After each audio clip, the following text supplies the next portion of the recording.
Ils forment le premier bloc. Et ce n'est pas un hasard. Ils font et défont l'actualité, ils analysent, ils jugent. Ils donnent les vraies réponses. C'est cela, oui. Le premier bloc. C'est sur Planète Hockey, la radio.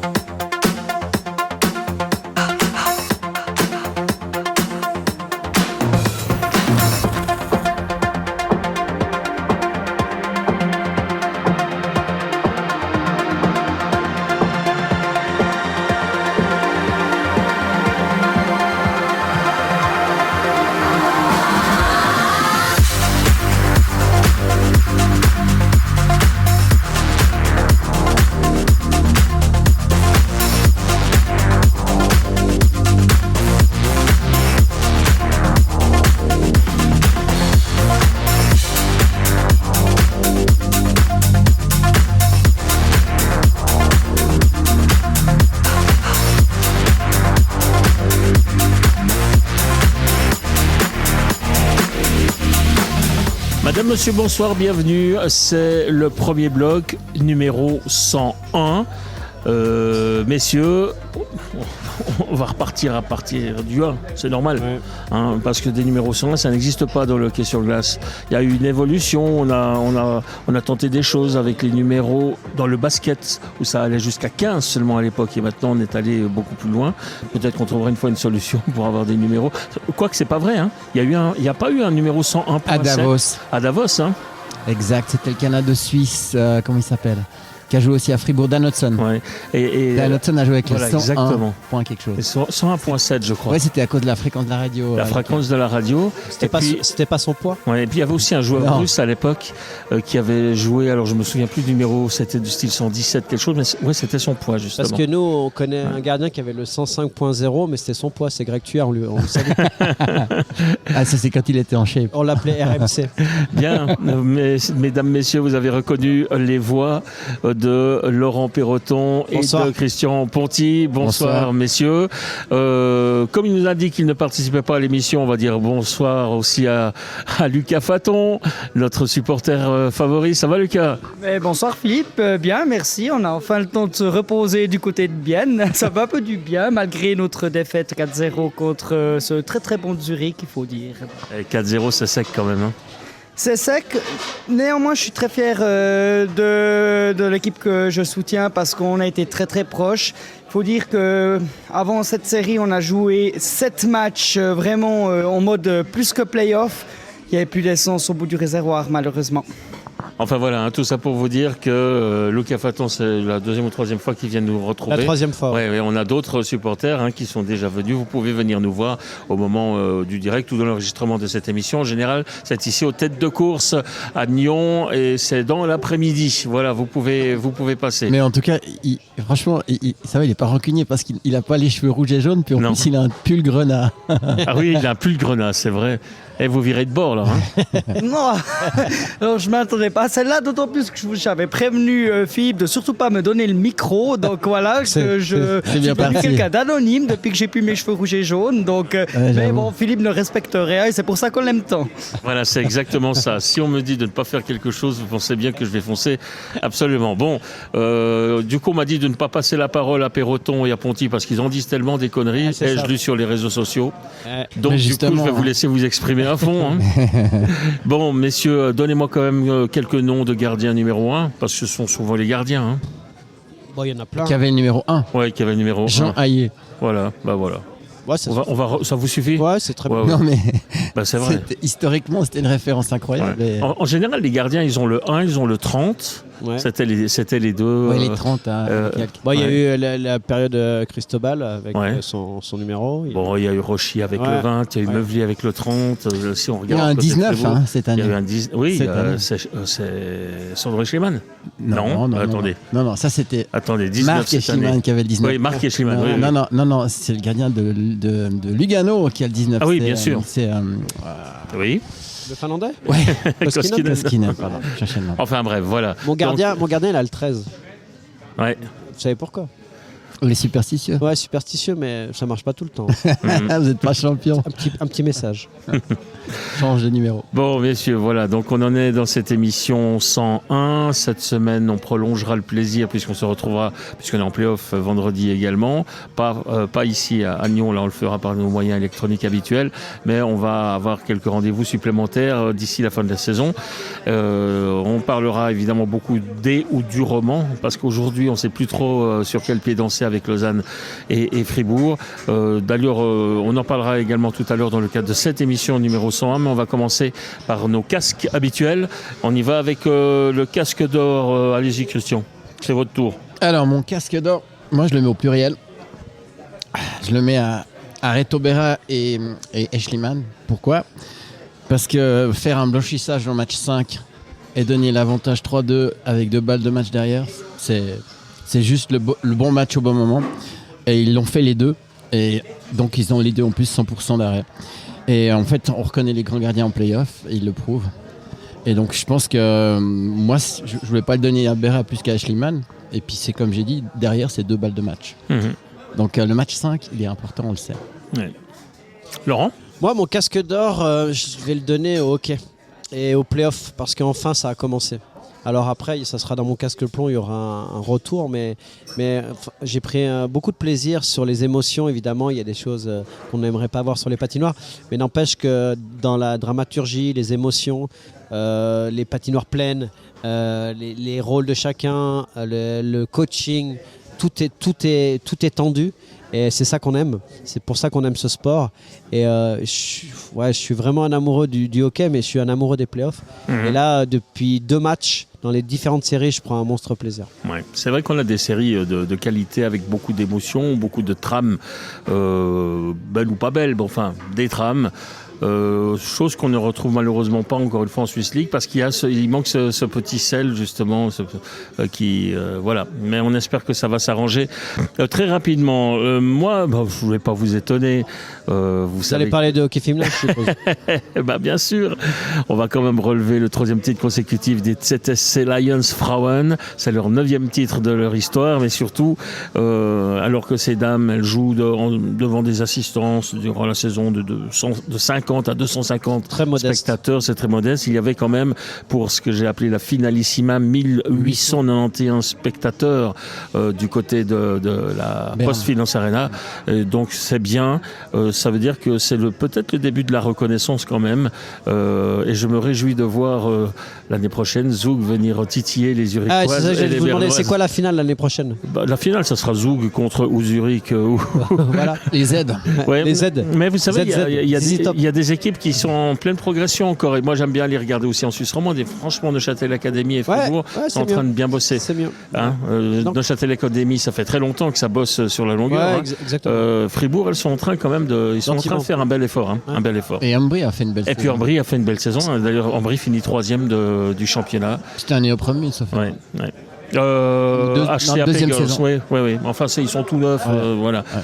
Enfin bref, voilà. Je voulais simplement jeter une petite lumière supplémentaire sur le titre féminin, le 3e consécutif des ZSC Lions Frauen. On enchaîne avec le casque de plomb. Alors mon casque de plomb, je le mets à Cody Almond. Parce que... pour ce qu'il a fait, sa suspension. Mais moi, ce qui me dérange avec Cody Almond, c'est que c'est pas un jeune joueur, c'est un récidiviste. Et on est en play-off. Et tu peux pas, 2 secondes de la fin du match. Autant Boson, ce qu'il a fait, c'est pas joli, mais Boson, il est dans l'émotion. Lui, il vient du banc, entre-temps, il y a des choses qui se passent. Et j'ai envie de dire, Cody Almond, c'est un gars qui peut être précieux sur les box-plays, sur les engagements. Et tu peux pas prendre une pénalité comme ça à 2 secondes de la fin. Ça, par rapport à l'équipe, je trouve vraiment pas terrible. Et moi, je suis déçu. Et puis, la suspension, elle est lourde, 5 matchs. Donc, voilà. Mais je pense que autant ça peut arriver. Et même un Dido qui est toujours dans l'émotion à fond, mais c'est quelqu'un qui amène beaucoup. Lui, on lui demande de jouer maintenant en plus défensif. Il est bon sur les box. Donc, il est précieux, c'est important. Et en fait, avec tout ce qui s'est passé avant, en rajouter une couche à ce moment-là, moi, je trouve ça décevant. Voilà. Laurent Perroton. Alors, je suis partagé, mais évidemment, les décisions du board, du juge unique, etc. Mais en fait, c'est hyper compliqué. Et en fait, ce qui me dérange... Donc on a le même casque de plomb. Ouais, mais ce qui me dérange, c'est évidemment les décisions, mais c'est les commentaires, en fait. Parce que c'est tellement subjectif. Il y a tellement de choses à prendre en considération et il y a des choses qu'on ne maîtrise pas du tout. Et c'est là-dessus où je reviens sur le règlement et sur les arbitres. Le fait des fois d'annoncer aussi certaines choses, ça pourrait nous apprendre le règlement. Et en fait, je crois qu'on a besoin d'être éduqué. Et ça serait beaucoup plus simple après dans les décisions et dans l'acceptation des décisions. Et c'est vrai que tout le monde regarde ce qu'a fait Boson. Mais finalement, il est dans l'émotion et dans une bagarre. Et finalement, c'est quand même un joueur important. Et en fait, il veut montrer à son équipe qu'ils vont reprendre le momentum avec ce bagarre. Et ce qu'il fait à la fin, il ne doit pas le faire, mais il est dans une bagarre. Et puis après, Allman, il prend un match. Allman, il prend 5 sur un mais voilà, mais moi... Mais parce qu'il a un casier. Ouais, oui, non, mais moi, dans la compréhension du jeu, en tant que joueur, je vous parle, je comprends les deux différences. Mais quelqu'un qui regarde la gravité et le moment du match, il va pas comprendre. Et là-dessus, on doit être éduqué. Et je pense que c'est un peu mystérieux finalement ce juge unique et cet arbitrage. Et du coup, en fait, si vous voulez, il y a le coaching staff, les joueurs, les arbitres, puis on est un peu séparés. Et je dis, on a la même passion, on n'a pas le même maillot, mais on a la même passion. Et je crois qu'on devrait peut-être arriver à éduquer les gens, même si on ne pourra pas changer les réseaux sociaux, etc. Mais ça a été très, très... Moi, par rapport à mon casque d'or, en fait, ça m'a énervé, en fait. Parce que je suis très content de ce qui se passe sur la glace. Et en fait, on a parlé plus de ces affaires-là que de hockey. Et une fois de plus, on passe à travers des choses qui sont plus importantes à mon avis. Ouais. Bon, moi, il y a quelque chose qui m'a gêné et qui justifie, je pense, en partie mon casque de plomb. C'est notamment lors de cette fameuse affaire avec Sprunger, avec Wallmark et avec Kenville. Uniforme. Voilà, c'est uniforme. Moi, je pense que franchement, donner un match à tout le monde, c'était pour essayer de faire le moins de vagues possible. Et on faisait finalement pas trop de mécontents. Et voilà, je pense qu'il y avait mieux à faire. Et puis, l'autre réflexion qui m'est venue, alors vous allez me dire que c'est peut-être pas tout à fait dans le même contexte, mais j'avais une pensée par rapport aux suspensions qui ont été données pour des suspensions de plusieurs matchs, parfois cette saison, pour des gestes soi-disant illicites sur les arbitres. Moi, je m'excuse, mais quand je vois un arbitre, on lui a soufflé dans le cou et le joueur lui prend 3 matchs de suspension, quelle est la justification de 3 matchs de suspension pour un geste? On a vu tout ce qui était sur les arbitres. Ou de la maladresse. C'est de la maladresse. Il n'y a pas eu de volonté d'agresser des arbitres cette année. Et aucune volonté. C'était vraiment de la maladresse. Et il y a de nombreux matchs de suspension qui ont été distribués. Et là, finalement, on voit que le tarif il est le même pour des charges qui sont très importantes et qui sont vraiment méchantes, certaines. Donc moi, j'ai un problème. Est-ce qu'il faut augmenter le nombre de matchs de suspension pour des charges très incorrectes, ou est-ce que finalement, il faut peut-être lâcher un peu la bride et puis partir du principe qu'un arbitre, c'est un mec du hockey, et qu'un mec du hockey, il est capable quand même d'encaisser quelques chatouillis. Moi, j'ai un avis là-dessus. Je pense qu'ils ont voulu éduquer les joueurs par rapport aux arbitres. Donc, ils ont été très durs sur des sanctions pour pas que ça se reproduise. Et hier, c'est dans le match où il y a une action qui finit dans le coin. Il y a un joueur et un arbitre qui se rentrent un petit peu dedans. Tout de suite, le joueur va voir l'arbitre. Mais il a la trouille parce qu'il sait qu'il risque pas de 3 matchs. Mais du coup, ça met aussi beaucoup de respect. Alors peut-être que dans la tête des joueurs Vous pensez que le respect s'obtient par la peur? Moi, je ne pense pas. Je sais pas, mais en tout cas par le porte-monnaie. Demandez à Mike Perez. Oups, pardon. Oula. J'ai rien dit. Non, mais les fleurs sont bon marché. Non, mais le porte-monnaie, ça peut fonctionner. Ouais. Non, moi, je trouve qu'il y a quand même globalement une attitude un peu trop caporaliste par rapport au fait qu'on ne touche pas l'arbitre, parce que des fois, même eux, les arbitres sont mal à l'aise, parce que rappelez-vous l'affaire Maillard, c'était incroyable. Ils se sont tamponnés les deux, ils sont presque excusés en se relevant, mais derrière, voilà, c'est là que je trouve qu'il y a un manque de jugeote, quoi. Et puis quelque part, les décisions par rapport aux arbitres, on prend du temps pour prendre des décisions sur les joueurs, pour les fautes. On devrait faire la même chose avec les arbitres, puis pourquoi on ne devrait pas parfois, des fois aussi confronter l'arbitre et le joueur pour avoir les versions, quoi, parce que finalement, ça peut être vachement grave pour un joueur. Le gars qui va louper 5-6 matchs suivant le moment de la saison, c'était arrivé à Pouliot, rappelez-vous, c'était la même chose. Et moi, je trouve que voilà, on devrait quand même pouvoir faire la différence entre un geste fortuit et puis une sanction qui en mérite une, quoi. Ouais. Voilà, messieurs, c'était nos casques d'or et nos casques de plomb. On va faire comme d'habitude, on va enchaîner avec les questions des auditeurs, une petite sélection. Auditrices. Et auditrices. Oui, il y en a une cette semaine. Enfin, il y a eu plusieurs questions, c'est toujours une petite sélection.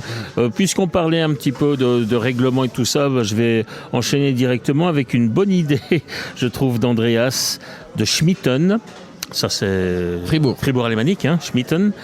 Schmitten. Schmitten. Okay. Mais il y a Schmitten Davos. Là, le français, il était content de dire tout à coup, bien le prononcer. Non, on dit Schmitten. Okay. Mais il y a un Schmitten Davos dans les Grisons, parce que mon ami vient de là-bas. D'accord. Moi, je parlais de Davos, moi. Schmitten. Oui, bien sûr. Schmitten. Bon, enfin bref. C'est donc Andreas de Schmitten qui, moi, je trouve que l'idée, elle est finalement pas si mal, parce qu'en prolongation, en play-off, on a parfois des nuits qui n'en finissent pas. Là, on est allé à 83 minutes, je crois, au maximum pour le moment cette année. Puis l'année passée, le fameux match qui a fini à minuit et quart. Exactement, et c'est vrai qu'avec la répétition des efforts, c'est vrai que certains matchs, on se dit c'est long, enfin bref. Et là, finalement, la proposition, je la trouve assez marrante. Il dit, OK, on fait la première prolongation à 5 contre 5, mais la deuxième, vous la faites à 4 contre 4 et la troisième à 3 contre 3, etc. Peut-être que ça réglerait plus vite certaines affaires. Ouais, mais c'est les clubs qui votent et qui décident, donc ils veulent pas. Donc voilà. Évidemment pour le spectacle. Parce qu'à l'époque, est-ce que je me trompe, je vous interromps, est-ce que je me trompe, ou à l'époque, il y a encore quelques années, quand on entamait une prolongation, on était de toute façon à 4 contre 4 au départ? Non, pas du tout. Il me semblait. Alors j'ai rêvé. Mais ça pourrait être très très sympa, mais c'est en finale, match 7. Ça se finit à 3 contre 3 et c'est mieux qu'au pénalty quand même. C'est mieux à 5 contre 5 et puis finir sur un mais à la match 7e prolongation, comme on l'a déjà eu en NHL. Mais c'est le meilleur qui gagne là. C'est la beauté des playoffs. Moi, c'est justement c'est une période différente de l'année. C'est une période moi, je différente. trouve qu'il ne faut pas changer ça. Pour moi, il n'y a pas de problème si vous avez allez, prenons un Lausanne-Genève ou un Gauthier-Rombert, il n'y a pas de problème. Mais si vous avez un Genève-Lugano, c'est quand même un Davos-Genève, ça vous en fait des kilomètres en peu de temps. À la limite, je ne sais pas ce que vous faites. Alors peut-être qu'un jour on y reviendra. C'est les deux. C'est ça. C'est ce qu'on fait dans certains pays, en Finlande. En France. Voilà, en France. Okay. 2 matchs consécutivement. C'est 2-2 et ensuite 1-1. C'est ça. Voilà, c'est ça. Exactement. C'est peut-être pas une mauvaise solution, mais est-ce que le fait d'avoir les 2 premiers matchs à la maison pour l'équipe la mieux classée, est-ce que c'est un avantage ou pas? Moi, je suis pas sûr. Mais surtout avec ce qui se passe en play-off, mais c'est surtout au niveau kilométrique selon les pays. Ouais. En France, c'est un peu plus normal quand vous avez 1200 km à faire. En Suisse, vous avez beaucoup moins de kilomètres. Donc, et puis avec les bus à disposition, les hôtels, il n'y a pas trop de problème. Ouais. Par contre, moi, il y a un truc que j'aime vraiment bien, c'est qu'il y a des matchs tous les soirs. C'est vraiment excellent. Et puis, c'est pas vous qui vous couchez à 1h du matin et qui vous levez à 6h. Non, mais ok. Enfin, mais pour le passionné de hockey, Lucas, je sais pas ce que tu en penses, mais avoir des matchs tous les soirs, c'est sympa. Qui dure, moi j'ai eu la chance d'aller au fameux match 3 à Zurich qui a beaucoup fait parler. J'étais bien dans mon secteur visiteur, magnifique ambiance. Et puis ça m'a pas dérangé de devoir rentrer tard et d'avoir une nuit très courte. C'est pas tous les matchs qui sont comme ça. Mais la question c'est qu'il y ait des matchs tous les soirs. Tous les soirs. Ouais. Je m'excuse parce que j'ai pas de casque et je suis physiquement passé loin de Christian. J'ai pas bien compris la question. Nous non plus. C'est très crevant, honnêtement. Parce qu'on doit écouter Laurent Perrotin un soir et ensuite le lendemain et ensuite le lendemain. C'est ça qui est compliqué. Mais on va dire pour le fans, moi je pense que c'est quand même une bonne idée si on peut. Maintenant, moi j'ai été un peu agacé qu'on ait attendu presque 2 semaines pour faire jouer les équipes 3 contre 6 et puis qu'on fasse jouer les 1 et 2 contre ceux qui venaient de terminer les play-in. Moi ça m'a plus un peu embêté. J'aurais pensé qu'on aurait commencer par avancer les autres séries. Ouais. Et puis, ça, surtout, ça t'a agacé comme Biennois. Je comprends parce qu'ils n'ont pas eu de récup en fait. Ils ont joué direct. Non mais regardez, si les 3 autres séries quarts de finale, en parenthèse, vont au 7e match, les Uriquois, là, ils sont en train de se royaumer. Ouais. Et ça ne sera pas forcément un avantage. Parce qu'ils on en parlera. Loin du rythme. C'est ça. Exactement. À voir. Bon, autre question. Allez, autre question. On va rester en Suisse. Et après, j'ai 2 questions qui concernent l'étranger. Alors, on y va d'abord avec la question suisse de Eddy de la Conversion, donc région lausannoise. Pourquoi Jeff Ward n'a-t-il pas demandé un coach challenge sur le changement de ligne juste avant le but de Davos hier? Parce que c'est pas possible au niveau réglementation. C'est uniquement ça, autrement il l'aurait fait. Bah oui, sans doute. Parce que j'ai lu quelque part qu'en fait, les arbitres n'avaient pas entendu. Ouais, il les a appelés, mais à la période du match, c'était assez tendu et les arbitres, avec ce goal un peu litigieux qui a été vérifié, c'était un peu tendu. Mais pour moi, le plus, enfin, évidemment qu'on peut revenir là-dessus, mais pour moi, ce qui m'a marqué, c'est qu'il y a 3 Lausannois sur la glace.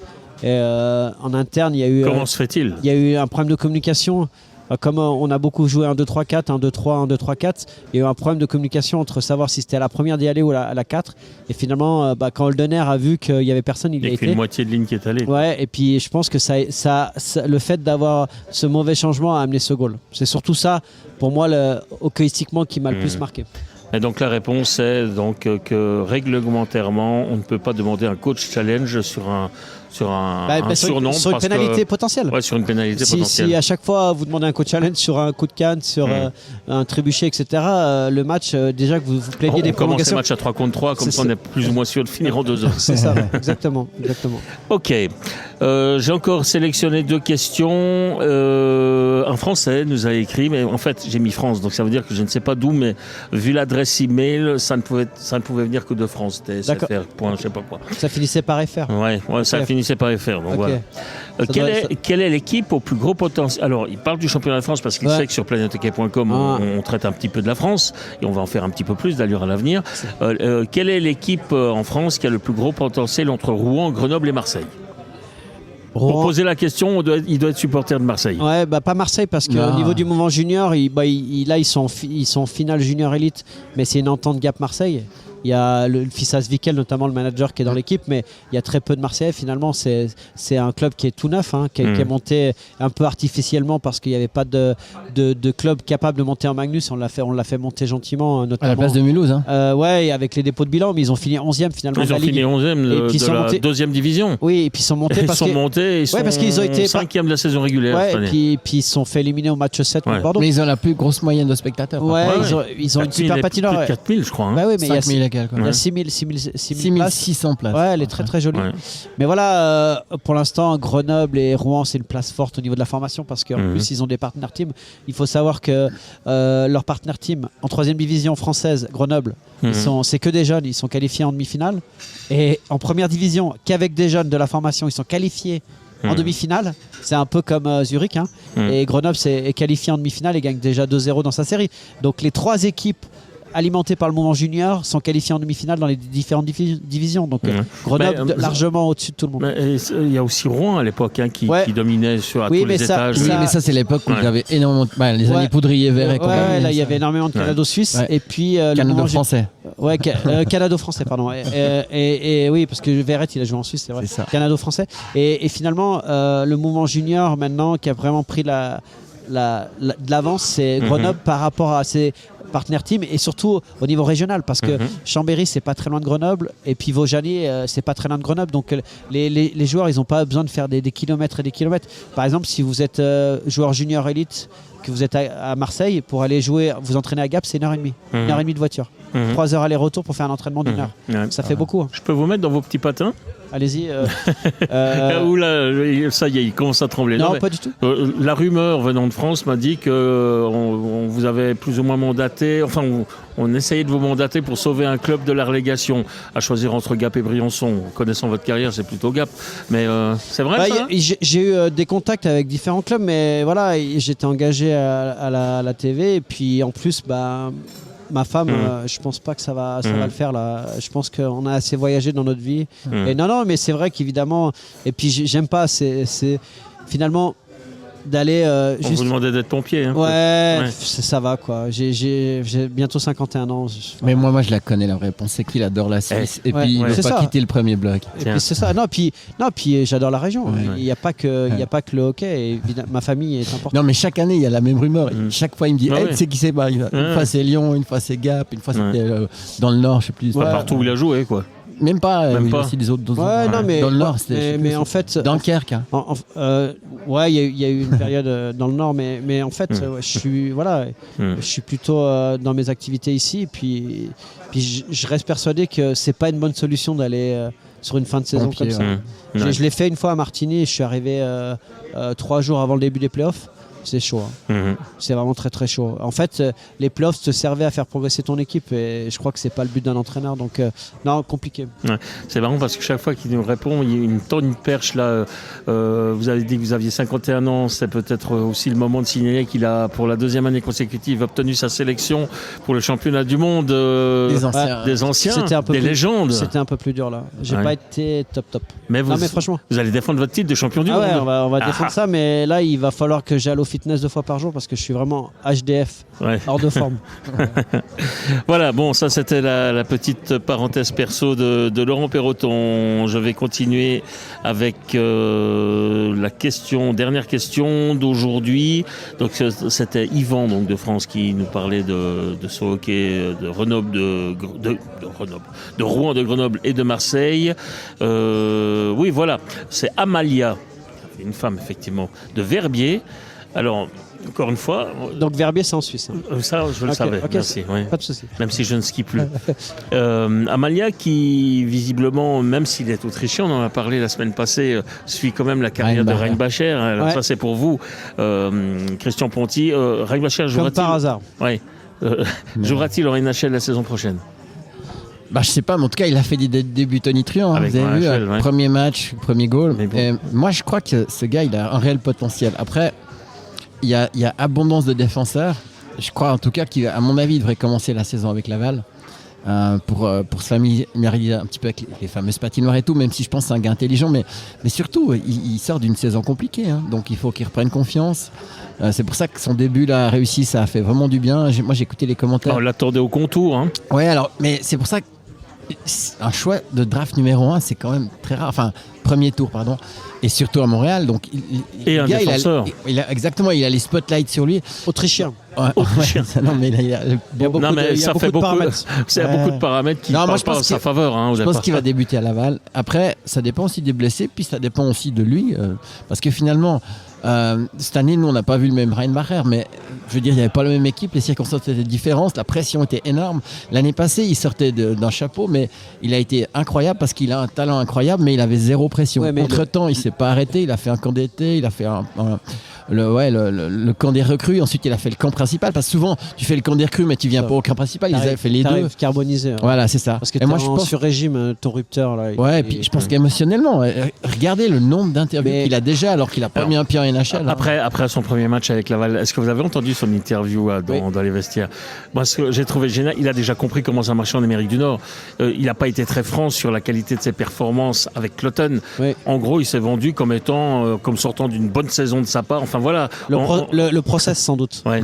mais pour revenir à Reinbacher, le goal qu'il met, il n'en a pas eu beaucoup d'époques comme ça. En deuxième vague, en numéro 4 qui arrive dans la palette. Donc il est magnifique. Bon, il fait un joli move à part ça. Il est magnifique, mais une grosse tasse au gars. Mais sauf qu'il reçoit un bon puck. Ouais, c'est vrai. Et ça peut changer aussi. Non, mais par contre, moi j'ai écouté les interviews du coach. Il a dit il a fait d'excellentes sorties de zone et des bonnes relances. Et c'est vrai, il a une énorme première passe. C'est ce qu'on lui demande. Ouais, c'est ça, exact. Ouais. Et l'air de rien, on a beau dire ce qu'on veut, t'as les meilleurs attaquants du monde, mais s'ils ne reçoivent pas de puck. Bien sûr. Surtout sur les petites patinoires. Évidemment. Voilà, c'était nos questions des auditeurs. Je vous rappelle que nous sommes au Bike and Coffee, tête de course à l'avenue Violier à Nyon. On en a encore pour une demi-heure d'émission, messieurs, une grosse demi-heure. On va aborder maintenant les playoffs, puisqu'on arrive dans les toutes premières décisions. On a déjà un éliminé côté roman, on en a parlé il y a quelques instants, c'est bien sorti 4-0 par Zurich, c'est sec, c'est sonnant. Est-ce que ça pouvait être plus doux? Oui, mais bien sûr, parce que à part ça, il y a deux matchs où Lausanne, pardon. Le 1 où Bienne aurait eu une des chances de gagner. Le premier match, c'était assez serré quand même. Non, mais le premier match, comme avait dit Stoney, il avait dit maintenant on vient de passer des moments difficiles. On a réussi lors de ces 7 matchs à finalement se qualifier pour les playoffs et le quart. Et il faudra être prêt tout de suite. Et en fait, je les ai trouvés attentistes.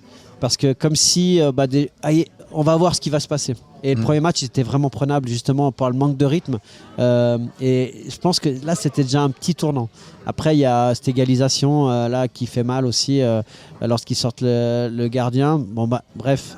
Mais finalement après, sur la durée, si on regarde les chiffres, leur powerplay, Zurich, c'est 40%. Vous vous rendez compte en playoff Ils sont à 87,50 en box-play. Au face-off, pratiquement 52%. Roubec a pratiquement 95% d'arrêt. Et puis après, tu as quand même, sur 4 matchs, tu as 1, 2, 3, 4, 5, 6. Donc Grant, Andrighetto, Hollenstein, Malgin, Balcers et Koukan au-dessus d'1 point par match. C'est énorme. C'est énorme en playoff. Donc en face, ce qui m'a un petit peu dérangé lorsque tu regardes les étrangers, il y a des ratios donc sur les plus-minus. Eponiemi et Rayala c'est -4 et puis surtout c'est Eponiemi, Rayala, Olofsson, Yakovenko, Salinen, c'est juste un seul point. Donc les étrangers ont été surutilisés pendant ce match. Spécialement Rayala était cramé. Ouais, vraiment Rayala était très important dans les play-in. Ouais, c'est ça, il les a aidés à passer le cap. As qui a mis des goals importants pour les play-in et il a pas de points aussi pendant. Donc si tes leaders ne scorent pas, donc c'est évidemment Zurich en face et c'est très fort. Mais voilà, ça amène un powerplay à 12,50, un box-play à 60%. Donc tu vois, c'est des situations spéciales où c'était. Et puis Bienne, sa grande force durant 2 ans, c'était un petit peu comme Fribourg cette année, l'efficacité scoring, où ils étaient très très impressionnants, entre 12 et 13%. Et là, ils sont à 5,36, mais c'est sans doute lié à la qualité de l'adversaire. Donc voilà, finalement, ils s'en sortent pas trop mal avec cette saison qui a été faite de haut et de bas. Et tu arrives quand même en quart de finale. Tu perds contre Zurich. Voilà, c'est la fin d'une ère. Maintenant, il va falloir reconstruire. Je pense aussi, comme tu disais, c'est aussi Offer, par exemple, qui n'a pas carburé comme l'année passée. Puis après, moi, j'ai l'impression qu'ils étaient presque, sur le premier match, trop respectueux parce qu'ils avaient vraiment les moyens de gagner. Mais Zurich, c'est un ogre, franchement. Le premier match, on l'a fait, j'ai trouvé qu'ils auraient mérité de gagner. Ça, exactement. Mais respectueux au sens, et même, je dirais que ça, sur le premier match, c'est même... c'est pas même les gros joueurs de Zurich qui sortent, c'est Derek Grant qui est dur devant le goal, plutôt joueur playoff. Il est bon en playoff. Non, mais ça va être un gars de playoff. Les gars où il leur manquait. T'es devant les goals, il manque quelques dents en général. C'est ça. Tu vois où ça fait mal. C'est ça. Mais c'est vrai. Et quelque part, ça, je pense que. T'as toutes tes dents, toi Ouais. Okay. Maintenant, oui. Okay, ça marche. Moi pas, mais c'est l'âge. Chacun ses raisons. Alors voilà quoi. Ouais, ben voilà, tiens, vous parlez de playoff, on en parlera tout à l'heure, mais par contre, il y a un défenseur qui est un défenseur de playoff, c'est Borgman, non ? C'est incroyable. On va y revenir après. On va y revenir, mais voilà, ça c'est l'exemple type du gars qui est peut-être même resté un petit peu sur la réserve. On a l'impression qu'il en a sous la pédale. Exactement. Exactement. Bon, pour Bienne, on a fait, on refera encore un grand bilan dans une future émission, mais on a dit ce qu'on avait à dire pour le moment. Exactement. Je pense Alors on enchaîne. Juste rajouter une dernière chose, c'est qu'ils ont eu un grand satellite en play. Monsieur Ducaro. Ouais, je sais. Voilà. Il est quoi, 92, 93 ? Il est exactement à 91%. Contre Zurich, ça reste correct. Oui. Sur une série 4-0, c'est pas mal. Mais c'est surtout qu'il a maintenu le suspense sur certains matchs. Avec 60% de box-play, c'est vrai que ceci explique aussi cela. C'est vrai. Exactement. Bien, on enchaîne, Laurent. Lausanne-Davos. Allons-y avec Lausanne. Ouais. Enfin voilà. Moi, mais attendez. Je préfère être dans la peau d'un Davosien que d'un Lausannois quand même. Ouais, mais on avait dit ça le premier match. Et pourtant, Lausanne joue mieux, beaucoup mieux. Ouais.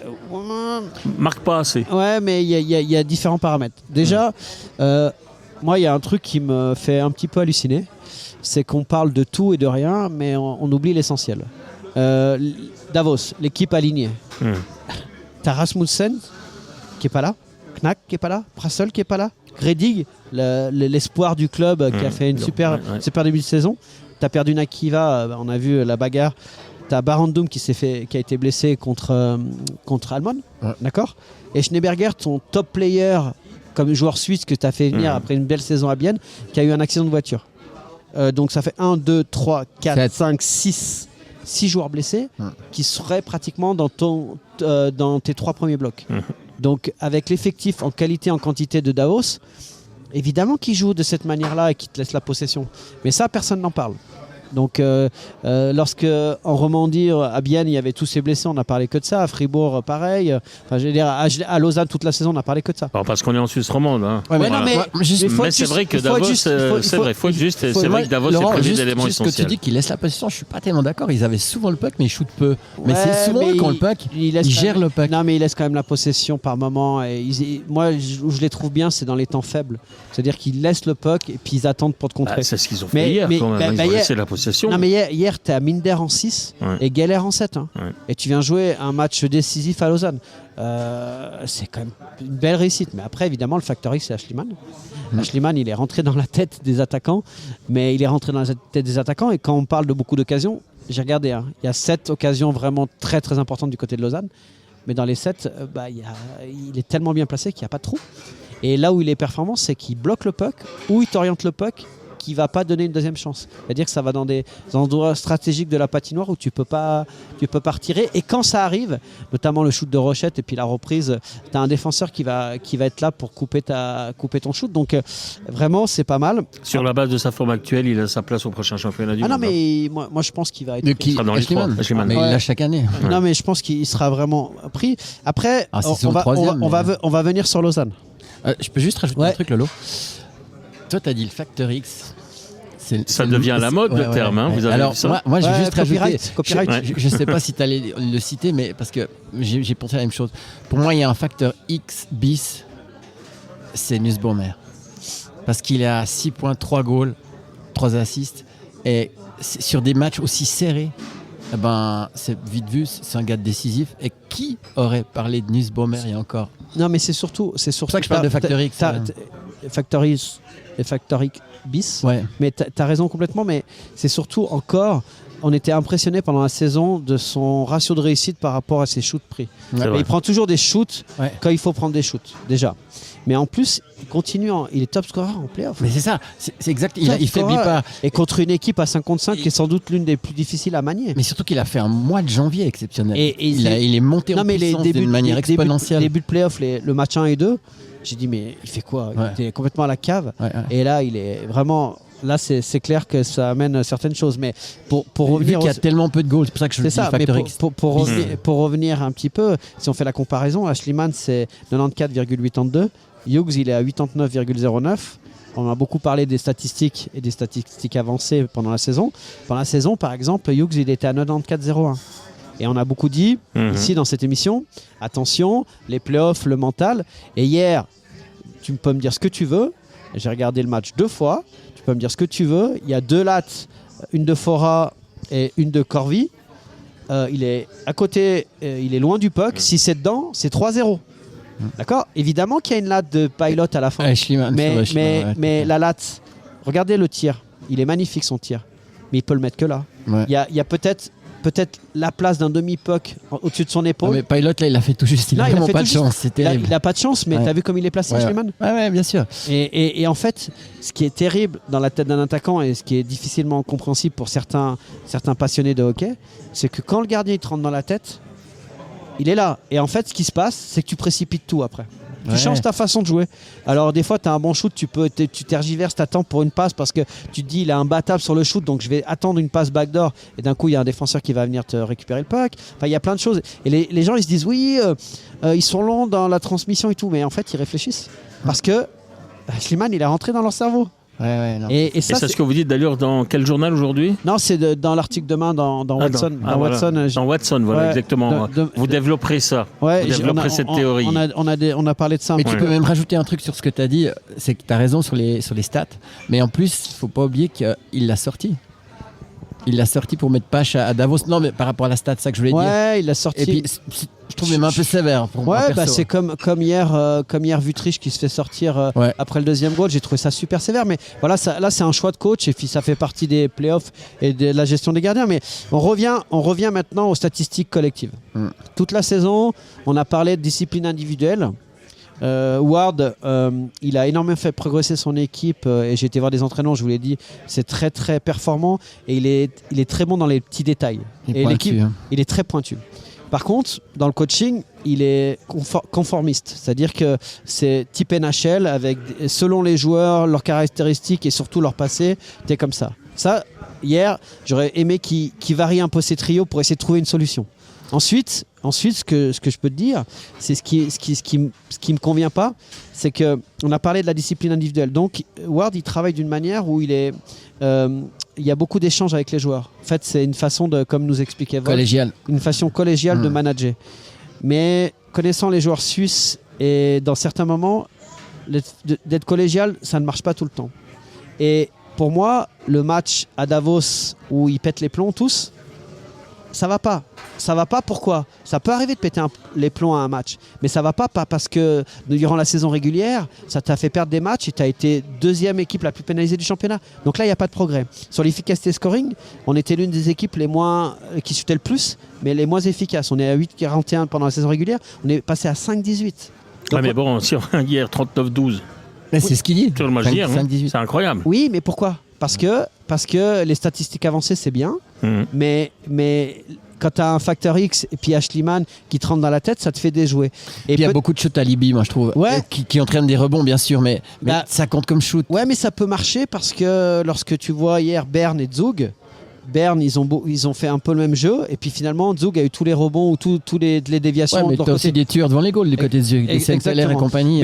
Mais finalement, si on regarde toutes les situations, l'efficacité scoring, ça a baissé. Le powerplay, c'est beaucoup mieux et je pense que l'incorporation de Théo Rochette, on parle beaucoup de la vitesse des mouvements des joueurs et la circulation du puck, le powerplay et puis le rôle de chacun.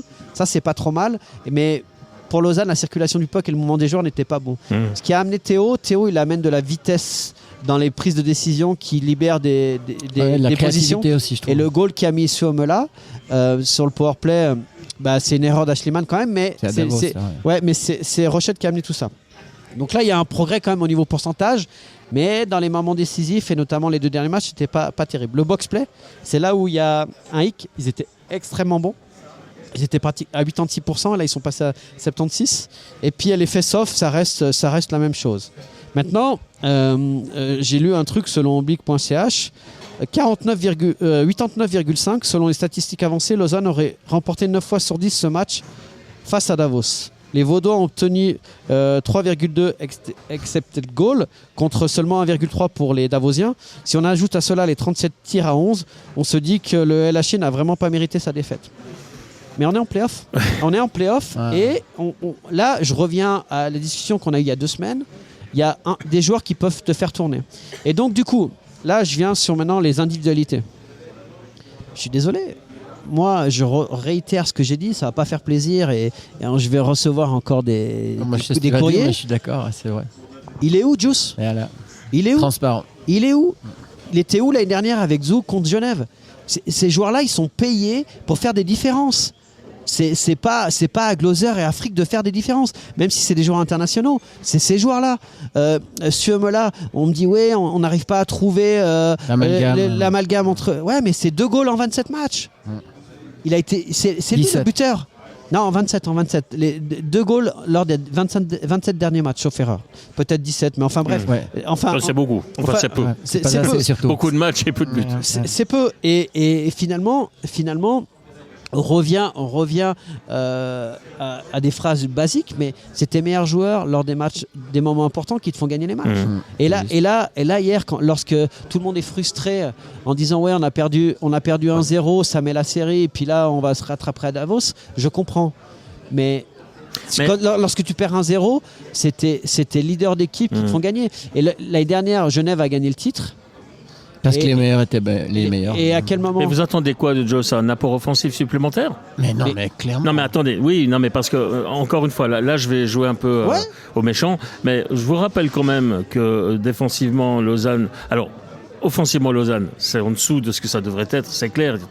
Trop d'occasions gâchées, beaucoup d'occasions pas marquées, mais je vous rappelle quand même que sur le match d'hier, Lausanne, c'est 1 tir concédé aux Davosiens au premier tiers, 8 au deuxième et 3 au troisième tiers. On peut pas dire que derrière on fait pas le job. Non mais moi c'est pas ça. C'est un défenseur offensif. Juice compris. Non mais Juice défensivement, ça n'a jamais été sa tasse de thé. C'est ton blue liner. C'est pas lui. Oui. Ah, mais moi je parle surtout du jeu à 5 contre 5. Il y a des différences lorsqu'il y a des longues possessions dans la zone offensive. Lorsqu'il a un intervalle, il doit faire des différences. Mais il n'a pas assez d'impact simplement. Il a pas, dans le volume de jeu, il n'a pas assez d'impact. Et en fait, l'impact qu'il a pendant la saison, c'est ça que je le reproche. Et les gens, ils ont du mal à comprendre. L'impact qu'il a pendant la saison, qu'il a eu avec Zug, qu'il a eu avec Lausanne, et l'impact qu'il a pendant les playoffs, c'est pas le même. Et c'est pour ça que j'ai un problème avec ça. Être ou avoir été, c'est pas la même chose.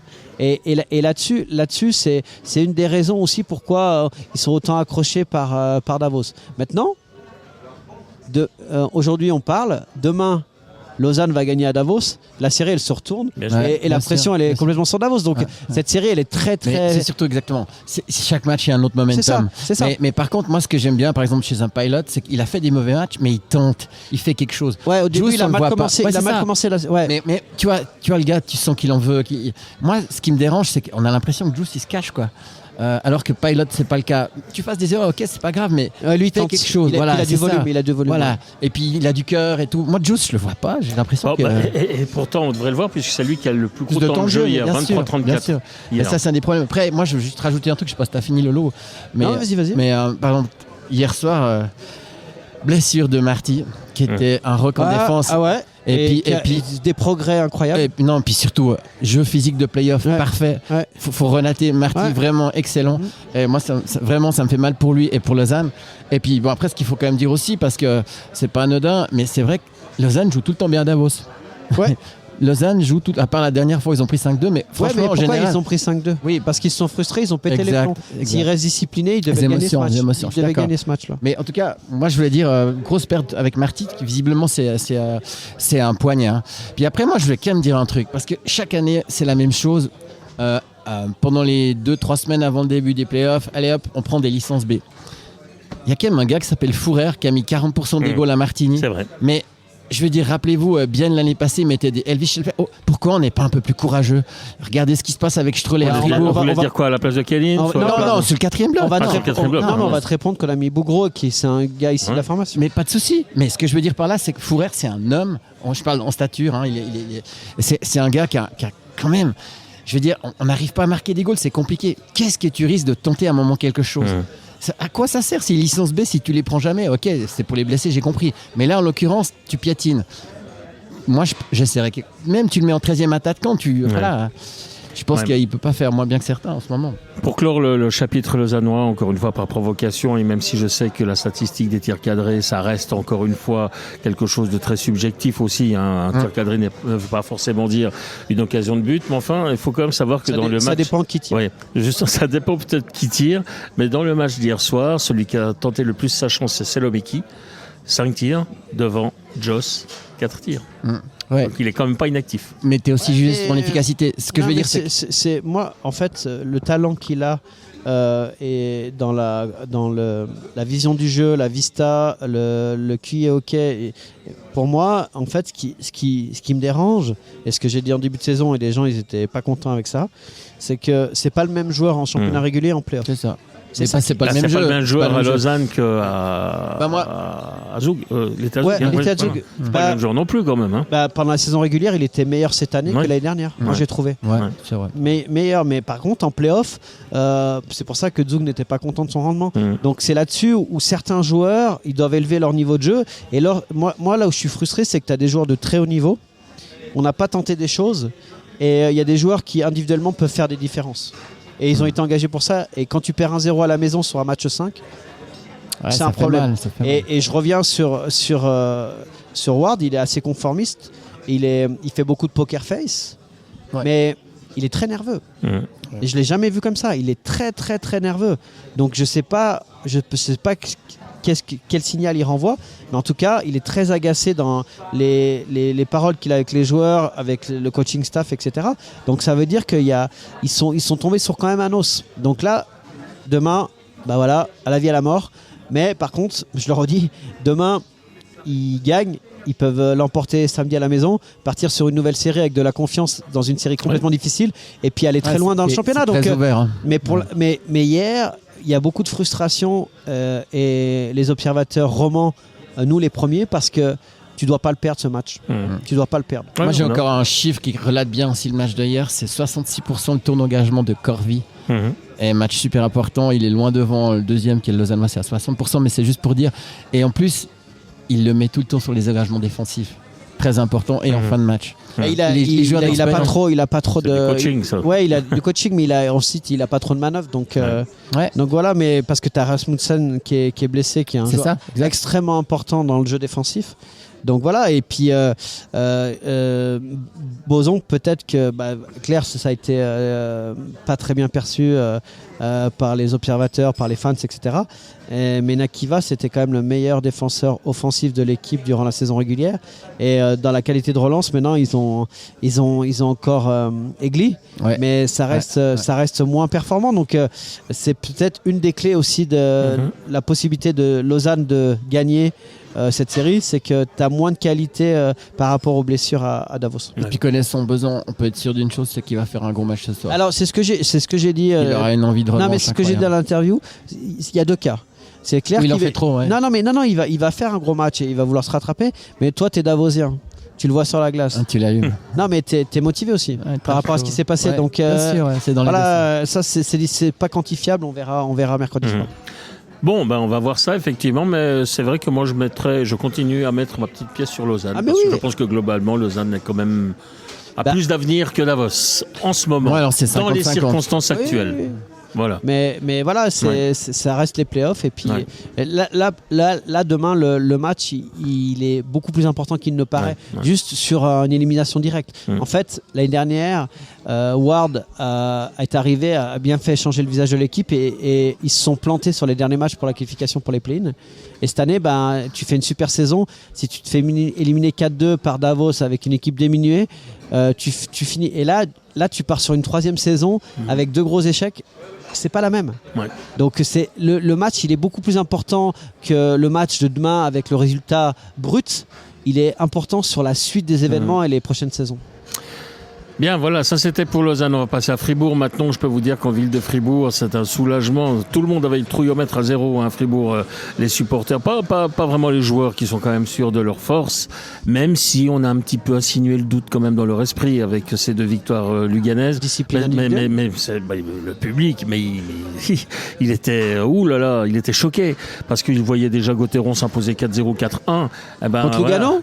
Ça va la tête. Oui, mais c'est ça. Voilà. Mais c'est ça le problème. Quand vous menez 2-0, non, mais 2-0, c'est même pas le problème, c'est la manière. Parce que Lugano n'était pas là. Là, justement, ils Lugano, n'étaient pas là. Ils n'étaient pas là et ils ont un peu musclé. Ils ont changé de gardien, je te rappelle. Ouais, aussi. Voilà, c'est juste. Enfin bref. Et ils ont durci le jeu. Retour de Lugano à 2-2, ça rigolait pas à Fribourg. Et puis alors, gros soulagement. Merci, Chris De Domenico. Non, mais le contenu du match, il est magnifique. Oui, absolument. Il y a un 0, mais le contenu, ils n'ont rien donné. Ils n'ont rien donné.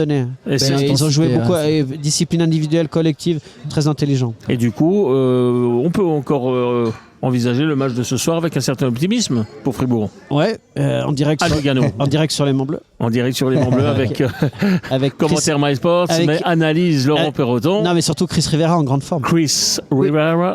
Avant qu'il prenne l'avion demain. Donc, il va où je crois qu'il va en Jamaïque.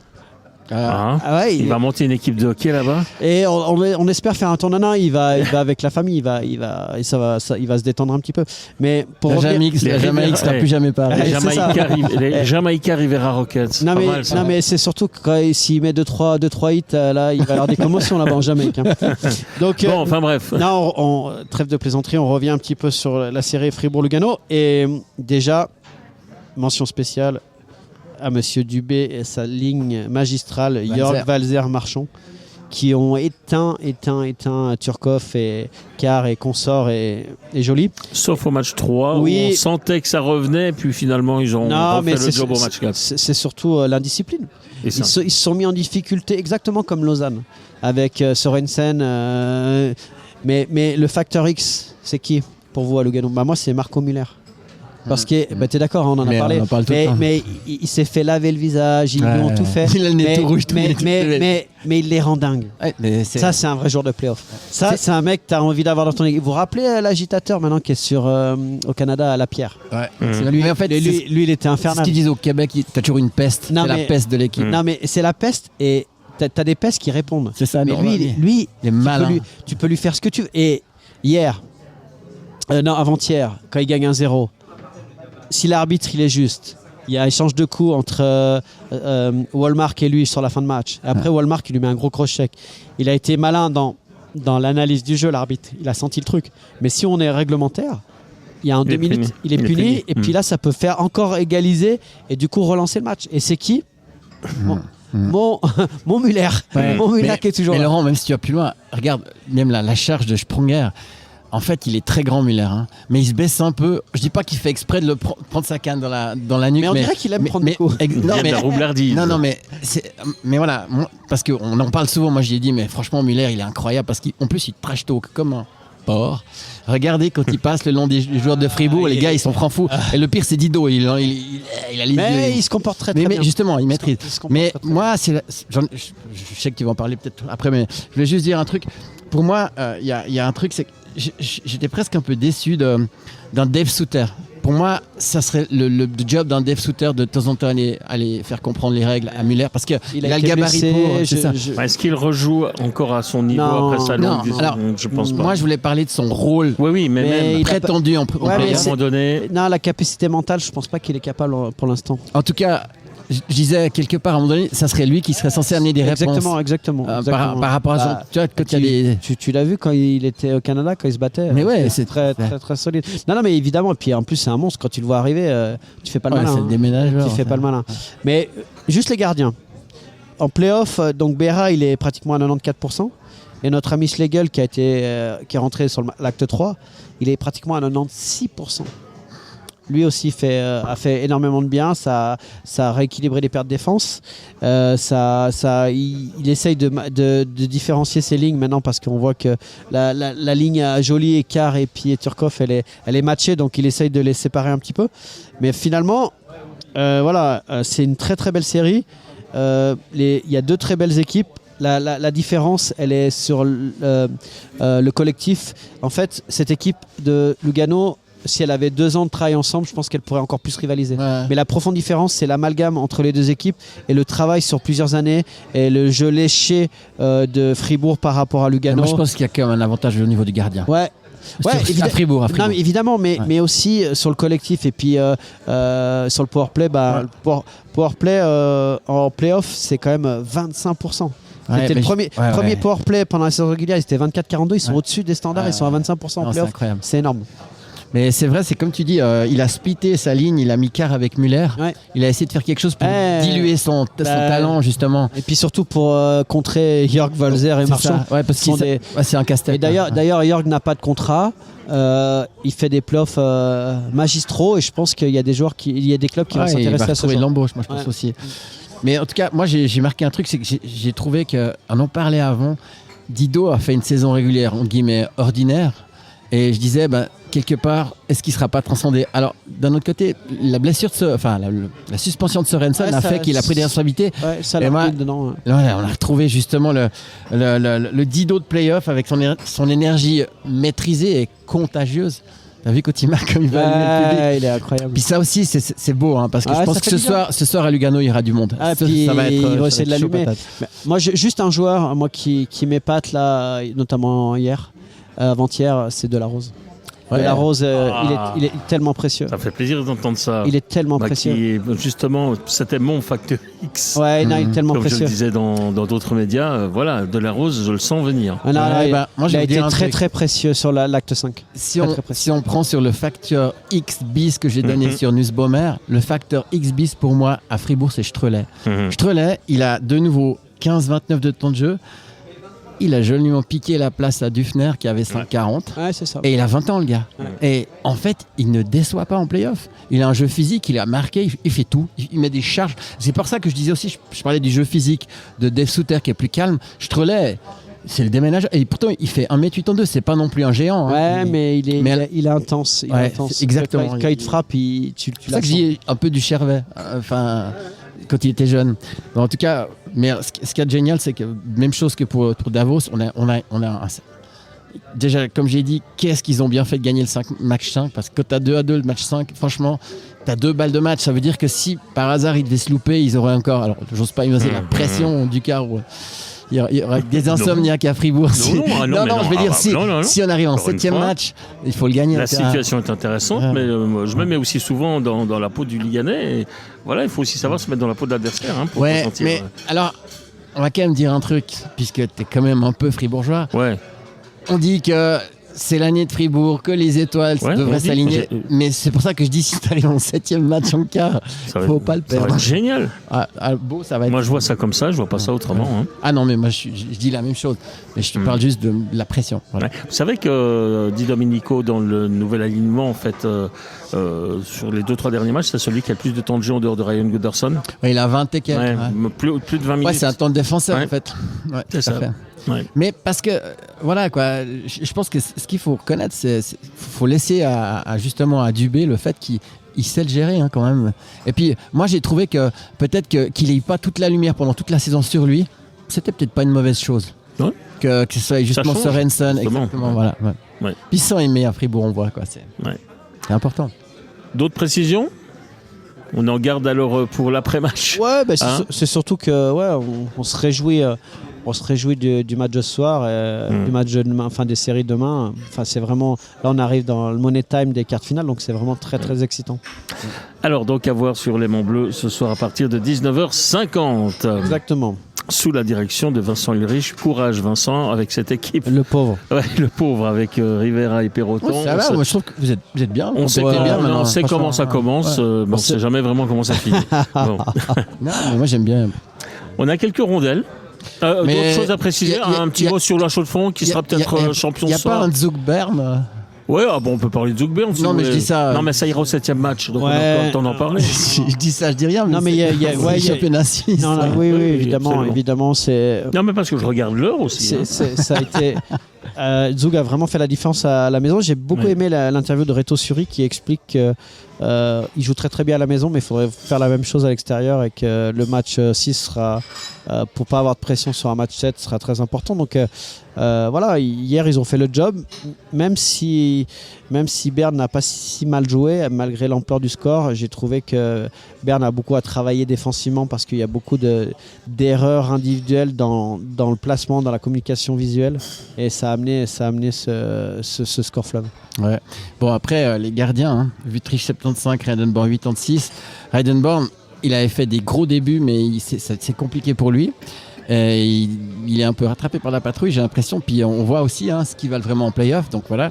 Après, ce qui était quand même assez inattendu, c'est qu'ils ont appuyé sur le bouton play-off. Au début, ça n'a pas marché.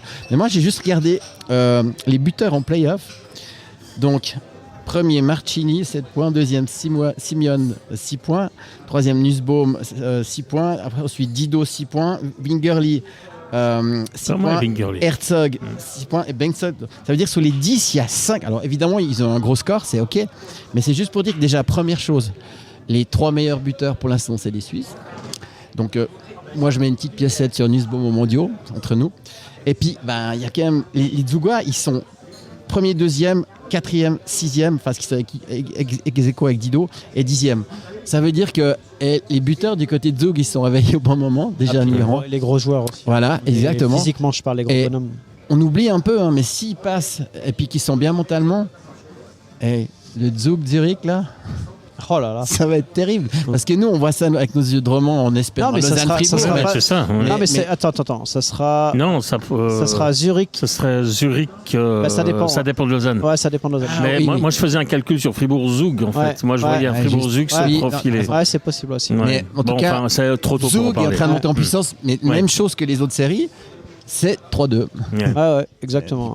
Non, c'est bien. C'est des bons cartes finales. Et puis juste préciser que Giannoni aussi s'est réveillé, 94% d'arrêt. Très, très, très, très solide. C'est ça. Les playoffs, c'est le moment de la saison où l'on parle beaucoup plus des gardiens parce que c'est là qu'ils ont leur fameux statut de monsieur 50%, voire beaucoup plus.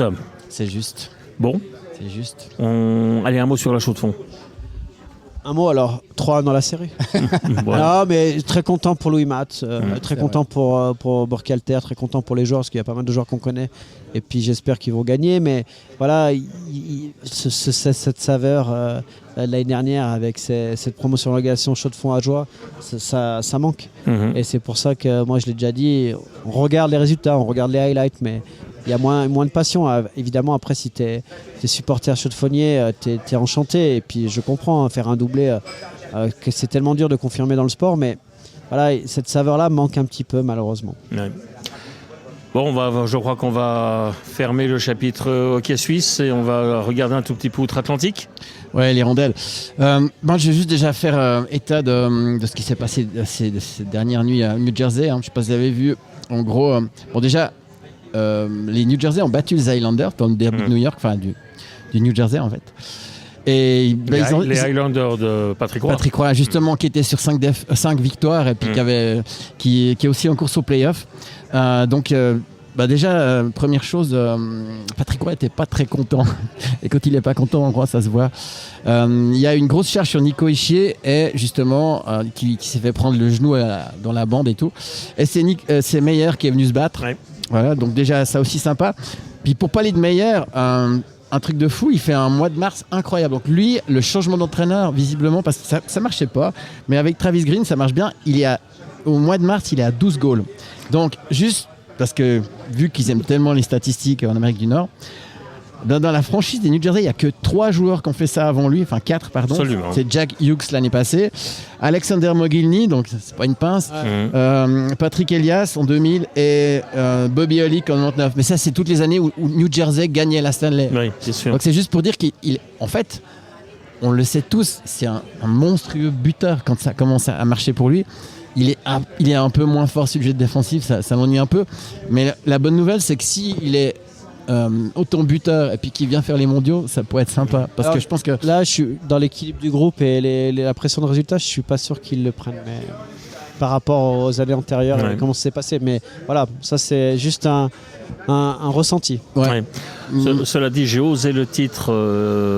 Est-ce qu'il sera Player of the Month, un joueur du mois parce que c'est vrai que je ne sais pas comment est perçu vraiment en National League sa performance en club. Mais c'est vrai que ces 12 buts, c'est quand même quelque chose d'assez fou. C'est remarquable. Ouais.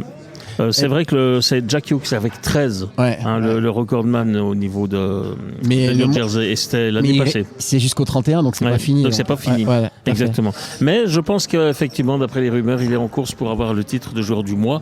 On est déjà content quand on a un joueur de la semaine. Alors vous imaginez le joueur du mois.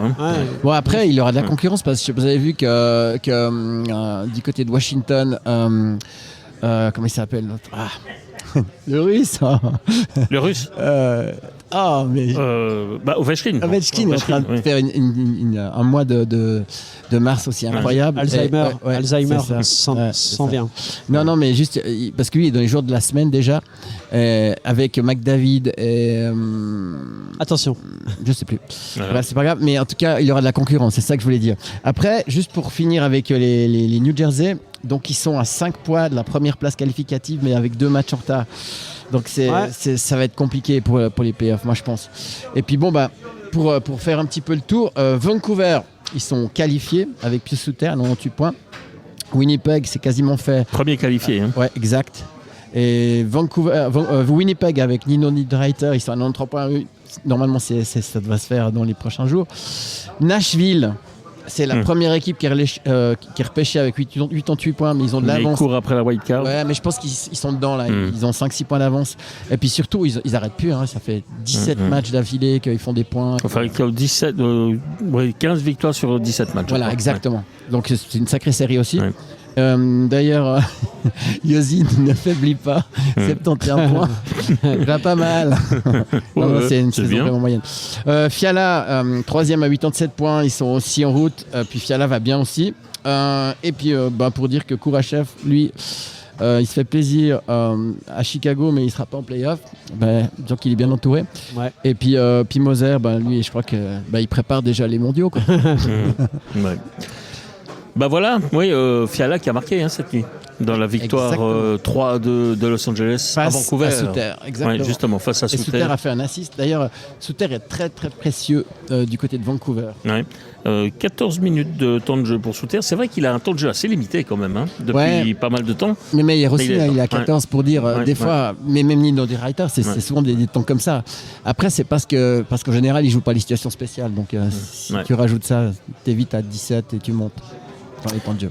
Bon, messieurs, on va conclure pour aujourd'hui. On est en prolongation ou on est dans le on va jouer la prolongation vendredi. Ok. Puisqu'on se retrouvera vendredi. Ok, c'est parfait. Pour un premier bloc playoff. C'est là que ça se passe. Avec la soirée de ce soir et de mercredi, là, on aura des choses à dire. On aura pas mal de choses à dire. Exactement. Bah voilà, n'oubliez pas que le hockey sur glace c'est bien, le hockey sur place c'est mieux et sur l'aimant bleu c'est Encore mieux.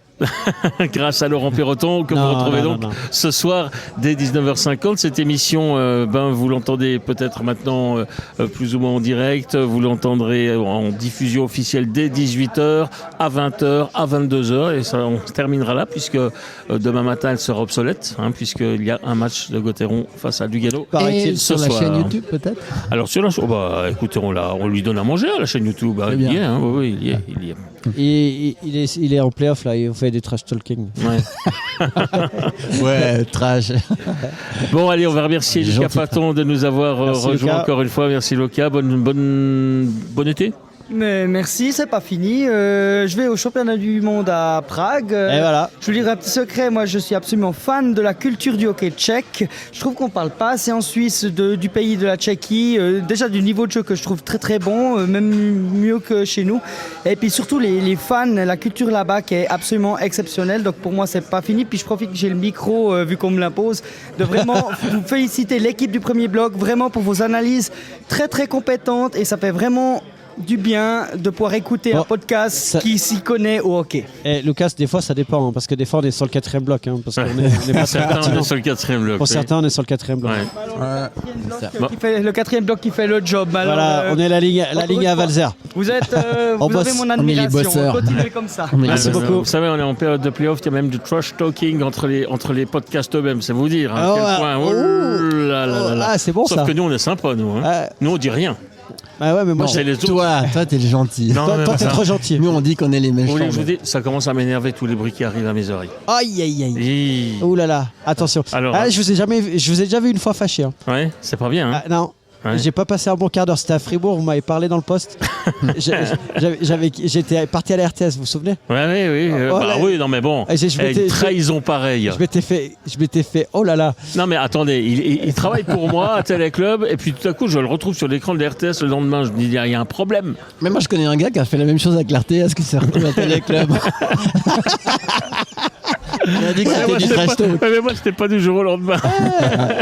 C'était Bon. le surlendemain. Bon, allez. Bon, allez, Bah, sur ce- bonne fin de soirée, bonne fin de journée, de soirée à tout le monde. Et on se retrouve vendredi pour reparler Bye bye. hockey sur glace. Et vive le hockey roman, en espérant que ça. Enfin, en règle générale, Ouais, qu'on en est- espérant qu'on aille encore plus loin on en a possible plus avec que- on en a Lausanne. plus- et- On en a plus que deux. Ouais, voilà. Donc on Il faut espère aller que le plus ça... loin possible. Exactement. Avec Exactement. Lausanne, Et avec Fribourg. Fribourg, et puis aller la Chaux-de-Fonds ce Exactement. soir pour avoir ce deuxième titre consécutif. Exactement. Excellente fin de journée à toutes et à toutes, et à tous et à toutes. Voilà. À vendredi, bye bye.